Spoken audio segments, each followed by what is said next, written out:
Hello, everyone. Today we will delve into a timeless classic that has been cherished by countless practitioners for thousands of years, the Diamond Sutra. You may have heard of the sutra before, but you might be wondering, what exactly is the Diamond Sutra about? How does it relate to my life? Don't worry, these questions will be addressed as we dive into this profound text together. The full title of the Diamond Sutra is the Diamond Prajñāpāramitā Sutra. Diamond symbolizes something that is indestructible and sharp, representing a wisdom that cannot be broken. Prajna refers to transcendent wisdom, the wisdom of enlightenment. Paramita is a transliteration from Sanskrit, meaning to the other shore or perfection. It signifies the journey from this shore of afflictions and suffering to the other shore of enlightenment and nirvana. You could think of Paramita as a boat, guiding us across the sea of confusion and distress to the shore of awakening. In the context of the Diamond Sutra, Paramita specifically refers to Prajnaparamita, the perfection of wisdom. This wisdom helps us transcend our attachments to the self and the world, leading to spiritual freedom and inner peace. It's not just a treasure of Buddhist teachings, but also a guidebook for exploring the mind and resolving life's fundamental questions. Studying the Diamond Sutra doesn't require you to be a practitioner or to renounce worldly life. In fact, its teachings are deeply connected to our daily lives. It shows us how to go beyond attachments, perceive the true nature of life, and discover inner tranquility and freedom. In the following sessions, I will explain the sutra in clear and simple terms, gradually leading you into its profound teachings. Together, we'll uncover that the Diamond Sutra is not an esoteric Buddhist scripture, but a mirror that illuminates the wisdom within us. Are you ready? Let's start from the beginning and unravel the mysteries of the Diamond Sutra, discovering the light of wisdom along the way. I am one of Buddha's disciples named Ananda. This Diamond Sutra was spoken by the Buddha himself. However, since the Buddha has entered nirvana and left this world, we can no longer hear his teachings directly. To ensure future generations can understand and learn the Dharma, I retold the Buddha's words and had them recorded for people to study and pass down through time. At the time, the Buddha gave this teaching in a country located in the northwest of India called Shravasti. Near the royal palace of Shravasti, there was a famous garden known as the Jetavana Grove, also called Anathapindika's Park. This garden got its name because the trees were donated by Prince Jeta, which is why it's called Jetavana, Jeta's trees. The land, on the other hand, was donated by a minister of Shravasti named Sudatta, a kind and generous man who often helped the poor and lonely. Because of his compassion and good deeds, people called him Anathapindika, which means the one who gives support to the helpless. Since the trees were donated by Prince Jeta, and the land was donated by Anathapindika, the garden was named the Jetavana Grove of Anathapindika to honor their generosity. It was in this garden that the Buddha gave this teaching of the Diamond Sutra to his disciples. Present at the gathering were many of the Buddha's disciples, including virtuous and accomplished arhats, bodhisattvas with great vows, and a total of 1,250 practitioners. They all came together to listen to the Buddha's teachings.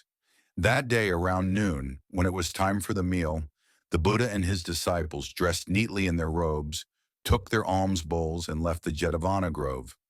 They walked to the city of Shravasti to collect alms. In the city, they went door to door, regardless of whether the household was rich or poor, accepting offerings from the people. After completing their alms round, the Buddha and his disciples returned to the Jetavana Grove to have their meal. After finishing the meal, they put away their robes and bowls, washed their feet, laid out their sitting mats, and then sat upright, ready for the Buddha to deliver his teaching to the gathering. At that moment, a highly respected and senior disciple of the Buddha named Subhuti stood up from his seat in the assembly. Following the traditional customs of India at that time, he exposed his right shoulder, knelt on his right knee, and respectfully joined his palms together in a gesture of reverence toward the Buddha. He then praised the Buddha. "World-honored one, you are truly rare and remarkable. You always show such great care and compassion for those disciples who have already developed the Bodhi mind, guiding and encouraging them patiently so that they can continue progressing on their spiritual path and ultimately achieve inner completeness." Now, I would like to ask you a question. World-honored one, when a good man or good woman first aspires to the Bodhi mind, the determination to attain enlightenment, how should they stabilize their mind and keep it pure and steady so it is not disturbed by external influences? Furthermore, during their practice, if they encounter distracting thoughts or attachments that trouble their mind, how can they overcome these mental obstacles and bring their mind back to a state of peace? The Buddha replied, "Very good, very good. Subhuti, your question is excellent. As you mentioned, I do indeed care deeply for those disciples who have developed the Bodhi mind, but have not yet attained full enlightenment. I guide them and help them refine their practice. Since you have asked this question, I will explain it for you all. When good men and good women aspire to the Bodhi mind, their hearts are already manifesting the pure and undefiled wisdom and awareness within them. They should learn how to keep this true mind stable, allowing it to remain pure and awake. At the same time, they must also use this true mind to subdue any distracting thoughts or attachments that arise, restoring their mind to a peaceful state." Hearing the Buddha's response, Subhuti felt great joy. With utmost respect, he said, "Yes, world-honored one. I am eager to hear your detailed teachings. Please guide us and explain this principle further." The Buddha said to Subhuti, "Bodhisattvas should train their minds like this. No matter what kind of beings they encounter, they should vow to help them all, guiding them toward nirvana and freeing them from all suffering. Beings include all kinds of life forms, those born from eggs like birds and reptiles, those born from wombs like humans and mammals, those born from moisture like insects and microorganisms, and those born through transformation like deities or other beings. They also include beings with physical forms and those without, beings with thoughts and those without, as well as those that exist in states between having thoughts and not having thoughts.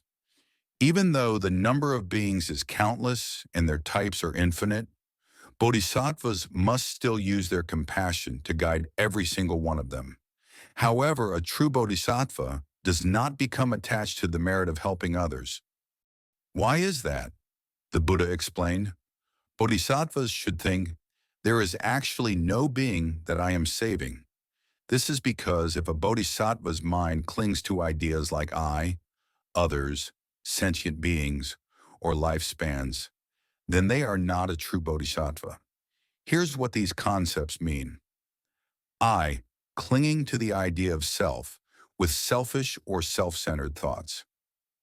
Others, holding on to distinctions between people and focusing on differences or comparisons. Sentient beings, making distinctions among living beings and failing to treat all beings equally. Lifespans, being attached to the length of life, with desires and attachments rooted in fear of impermanence. A true bodhisattva must let go of these four attachments. Only then can they achieve selflessness, freedom from clinging to appearances, and the ability to practice giving without attachment. This leads to a pure and liberated state of being. The Buddha continued, when bodhisattvas practice giving generosity, they should not become attached to any forms or appearances. This means they should not cling to sights, what they see, sounds, what they hear, smells, what they smell, tastes, what they taste, touches, what they feel, or concepts, what they think. Bodhisattvas must practice giving without being attached to external appearances. To become a true bodhisattva, they should forget who they are giving to without clinging to the recipient's identity or relationship to them. Forget how much they have given without clinging to the amount or value of their generosity. Give without seeking fame, recognition, or rewards, and without expecting gratitude or praise. Why is it important for bodhisattvas to practice giving without attachment? Because only through unattached giving can their minds become infinitely vast. With a vast and open mind, the blessings and merits they accumulate will continuously grow, becoming immeasurable and limitless. This is the mindset and wisdom that great bodhisattvas should cultivate when practicing giving. The Buddha then asked Subhuti, "Do you think the vast space of the East can be measured?" Subhuti replied, "No, world-honored one." The Buddha continued, "What about the space of the South, West, North, and the four corners, above and below? Can they be measured?" Subhuti answered again, "No, world-honored one." The Buddha said, "In the same way, if a bodhisattva practices giving without clinging to appearances, without being attached to forms, objects, or expectations of return, and without thinking, 'I am giving' or 'I am helping others,' their merit will be as boundless and immeasurable as space. If bodhisattvas practice as I have taught, they will reach this state." Then the Buddha asked, "Subhuti, do you think that Tathagatas, the Buddha's true body, can be seen with worldly eyes?" Subhuti replied, "World-honored one, that is impossible. The Tathagata's true body cannot be seen with worldly eyes." The Buddha asked, "Why is that?" Subhuti answered, "Because the Tathagata's external form is just an illusion, not the real Buddha body. The true Buddha body is formless and without appearance. It cannot be seen with the physical eyes." Hearing this, the Buddha nodded and said, "That's right. All things in this world that have form and appearance are, by nature, illusions. They are temporary, constantly changing, and will eventually fade away. They are not truly real. Everything we see with our eyes, these external forms, are deceptive. They are not the true essence of things, but merely surface appearances. That's why a truly awakened person will not be deceived by these external illusions. They will not cling to things that have form or appearance. Instead, they will see beyond the surface and grasp the true essence. Such a person can maintain a calm and unshaken mind, free and at peace. Even if someone has never seen the Buddha's physical form, they can still understand the Buddha's true nature. For the Buddha resides in their heart, and their heart is connected to the Buddha's heart. This is the state of having the Buddha within one's heart. Subhuti respectfully asked the Buddha, "World-honored one, the profound truths and teachings you have spoken, will there really be beings who, upon hearing them, can develop genuine faith?" The Buddha smiled and replied, "Subhuti, do not worry. Even though the Dharma I teach is very profound, there will still be those who deeply believe in it.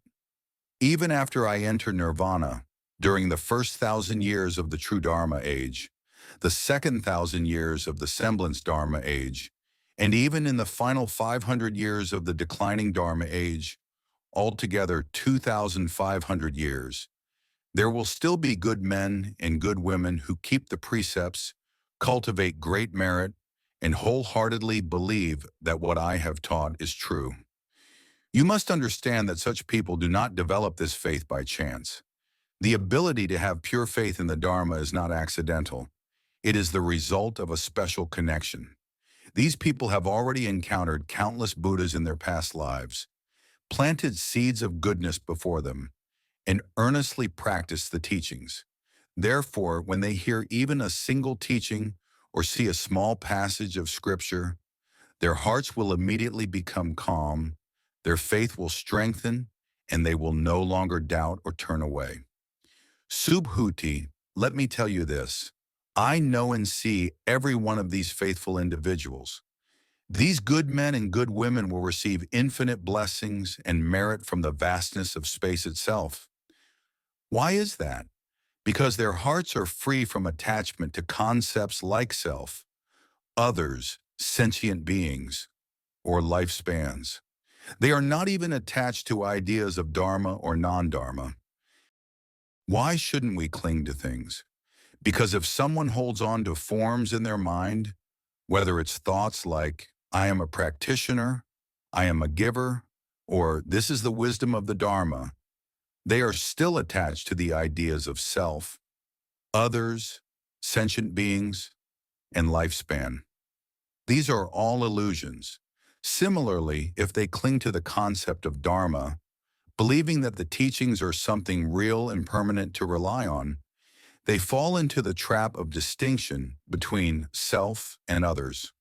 On the other hand, if they cling to the idea of non-dharma, thinking that the teachings are useless or don't exist at all, this is just another kind of attachment. Therefore, practitioners should not cling to the dharma, nor should they cling to non-dharma. To help you understand this, I often use the analogy of a raft. People use a bamboo raft to cross a river. Once they reach the other side, the raft is no longer needed. In the same way, the teachings I provide are like the raft. They help you cross the ocean of suffering and reach the shore of liberation. However, once you've reached the other side, you should let go of the raft. So too with the Dharma. It's a tool, not the destination. And if you shouldn't cling even to the Dharma, then it's even more important not to cling to anything that isn't the Dharma.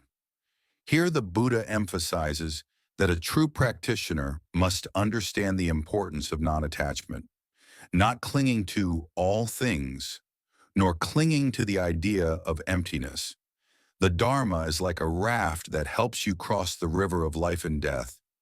But once you've reached the other shore, even the raft, the Dharma, must be let go. Only then can you truly achieve a state of complete freedom and stability where the mind is free from all attachments. The Buddha asked Subhuti, what do you think? Have I attained the unsurpassed perfect enlightenment, Anuttara Samyak Sambodhi? Have I ever spoken of the existence of the Buddha Dharma? Subhuti respectfully replied, World-honored one, based on my understanding of your teachings, the term unsurpassed perfect enlightenment does not actually have a fixed or ultimate meaning. This term is merely a convenient way to help sentient beings understand the concept. In the Buddhist state of enlightenment, there is no truly existing Bodhi fruit, enlightenment, nor is there a fixed and unchanging Buddha Dharma that can be spoken or defined. The teachings you deliver are always tailored to the different capacities, wisdom, and needs of sentient beings, adapting to each situation. Like space, which is always present but often overlooked by those who are unaware, the Dharma is the same. The Buddha Dharma is present in our daily lives, but sentient beings often fail to recognize it, thinking it is distant or rare. In reality, the Dharma is universal and always with us. This misunderstanding arises because sentient beings have limited understanding and are attached to their own discriminating thoughts, making it difficult for them to see the true nature of things. Why is there such a difference? It's because ordinary people, wise people, and enlightened beings perceive the unconditioned nature differently. Enlightened beings see a mountain and know it is a mountain, but they are not attached to it. They have reached a state of freedom where their hearts are unmoved by external things. Wise people see a mountain and think it is not a mountain, as they are cautious about developing desires or attachments. To avoid inner disturbance, they deliberately reject external things. Ordinary people see a mountain and simply believe it is a mountain. They become attached to it, craving the benefits or material value it represents. This attachment often leads to arguments and suffering over external things.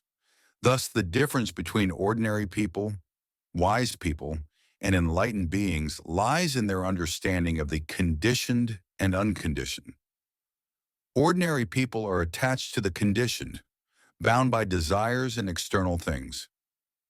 Wise people reject the conditioned, trying to escape attachment by denying external things. Enlightened beings go beyond both the conditioned and the unconditioned.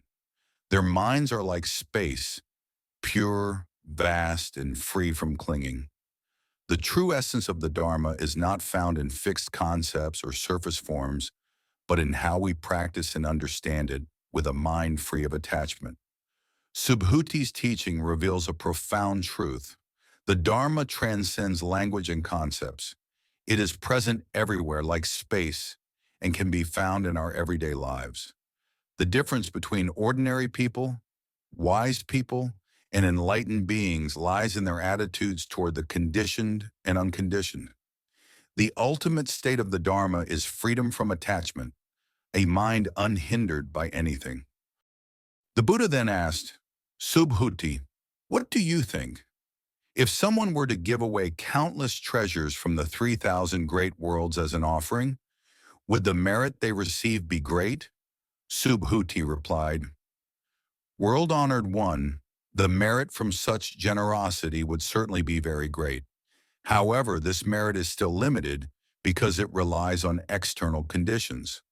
While it may seem vast, this type of merit is not infinite, as it comes from material offerings rather than inner qualities.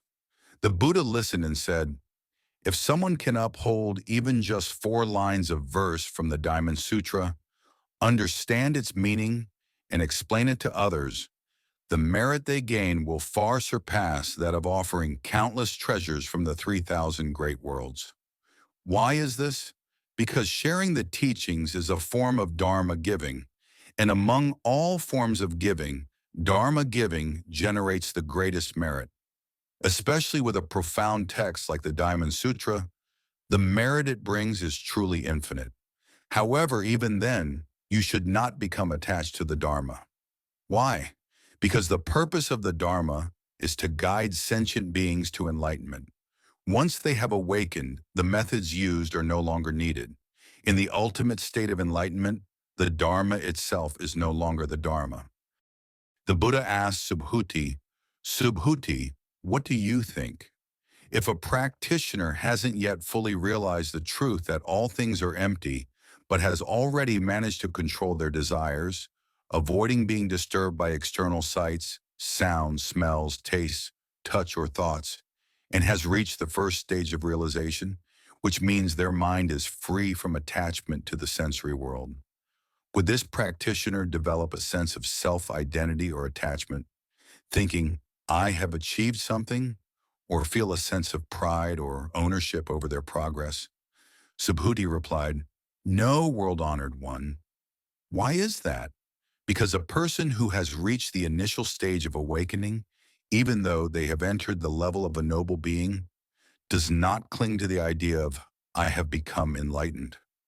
They don't attach themselves to the thought of having attained a certain level of realization, nor do they crave external things like beauty, pleasing sounds, fragrances, tastes, sensations, or any phenomena of the world.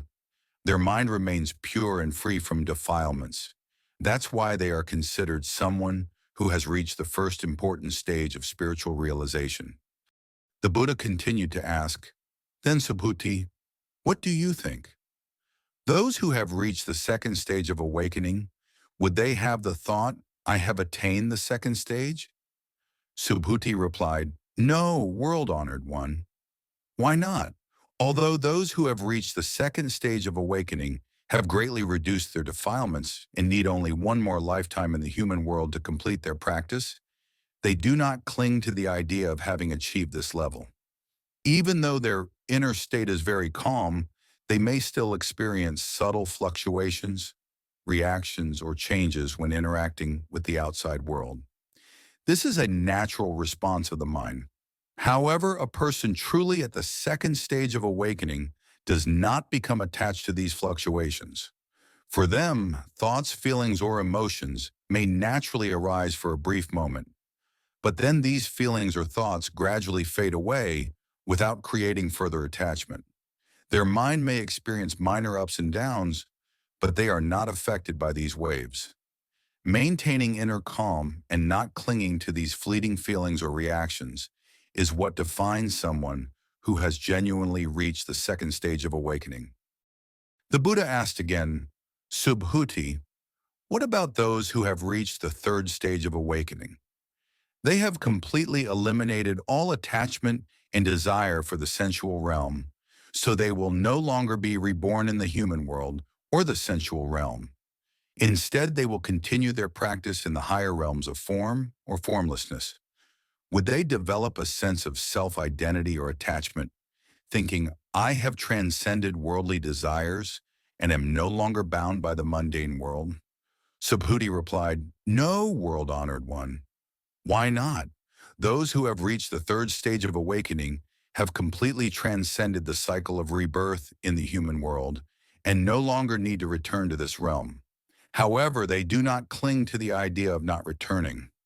A person who has truly reached the third stage of awakening moves through all phenomena without attachment. Their mind has completely let go of the concept of self, and they are entirely free from worldly desires or afflictions. They have attained true selflessness and freedom from attachment. The Buddha asked again, Subhuti, what about those who have attained the highest stage of enlightenment, the Arhat? Would they have the thought, I have achieved Arhatship?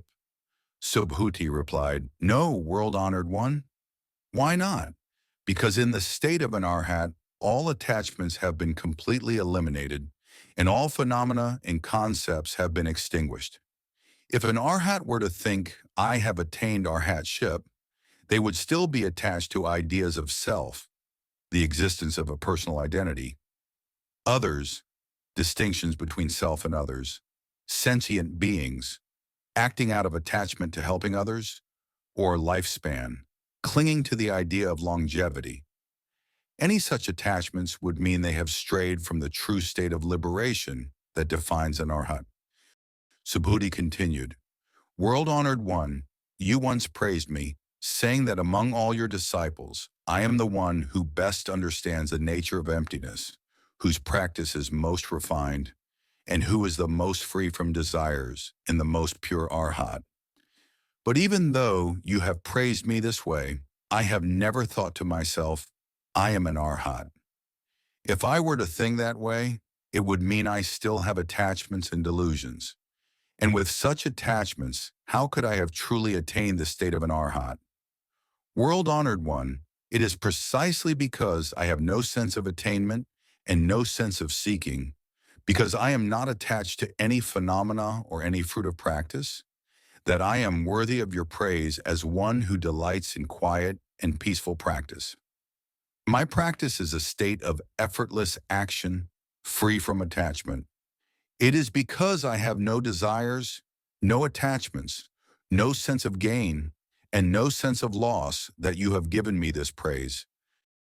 The Buddha asked Subhuti, Subhuti, what do you think? When I met Dipankara Buddha in the past, did I receive any specific method for becoming a Buddha from him? Subhuti replied, No, world-honored one. Becoming a Buddha is not about receiving a fixed method from someone else. It is achieved through one's own awakening and self-cultivation. Buddha nature already exists within each person's heart and can only be realized through personal insight, not by relying on anything external. The Buddha then asked, Do bodhisattvas cling to creating an outwardly beautiful and majestic Buddha land? Subhuti replied, No, world-honored one. True Buddha lands are not about external appearances or decorations. They are about returning to the pure, untainted essence of Buddha nature. Focusing solely on outward appearances actually strays from the true meaning of the Dharma.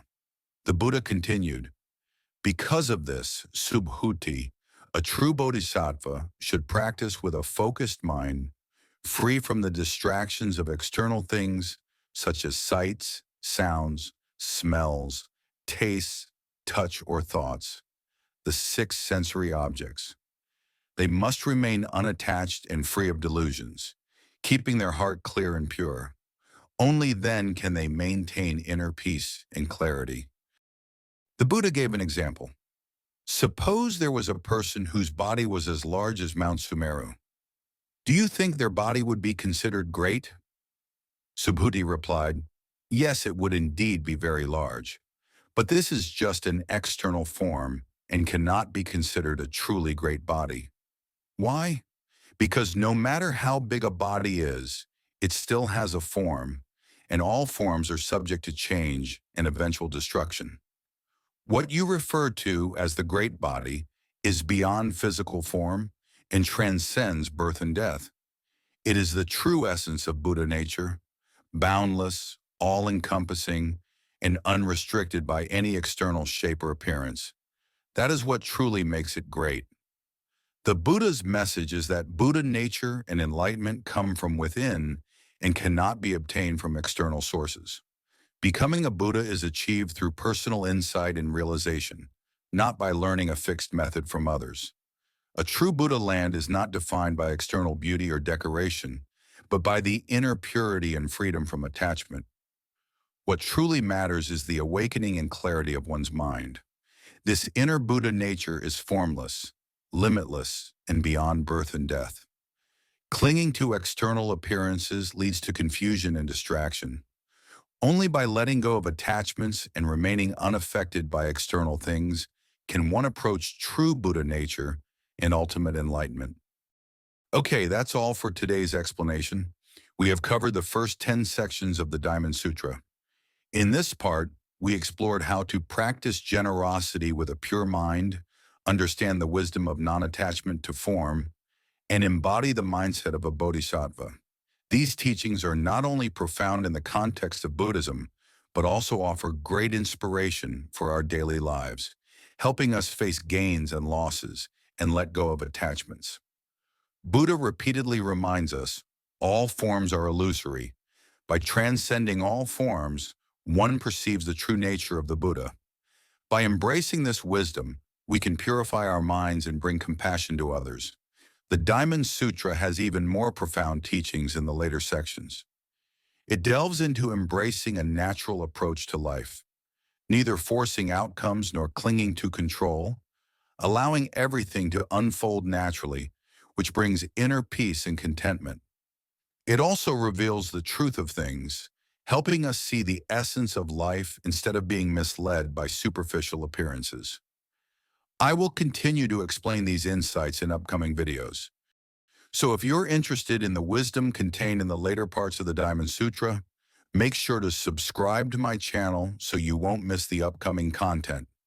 Thank you for your support, and I'll see you in the next video.